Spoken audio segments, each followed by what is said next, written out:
Hello বন্ধুরা, আজকে চলে এসেছি নতুন একটা শর্ট ভিডিও নিয়ে। আজকে সকালে উঠে দেখি সজনে ফুল গাছের নিচে পুরো সাদা হয়ে আছে। তো আজকে ভাবলাম একটু এই সজনে ফুল ভাজা রেসিপিটা তোমাদের সঙ্গে শেয়ার করি। তো সজনে ফুল ভাজার জন্য এই লাগছে শুকনো লঙ্কা, কড়াই তেল দিয়েছিলাম, শুকনো লঙ্কা দিলাম।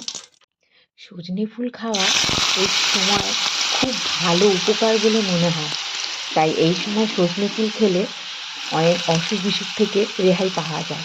তোমরা দেখে বলো রেসিপিটা কেমন লাগলো, এই সজনে ফুল ভাজা রেসিপিটা তোমাদের কেমন লাগলো। নুন আর হলুদ দিয়ে আলুটা ভেজে নিলাম। এইবারে আলুটা ভাজা ভাজা হোক, তারপর কিছু ফুলগুলো এবার দিয়ে দিলাম। তৈরি আজকের আমাদের সজনে ফুল ভাজা। আজকের এই সহজ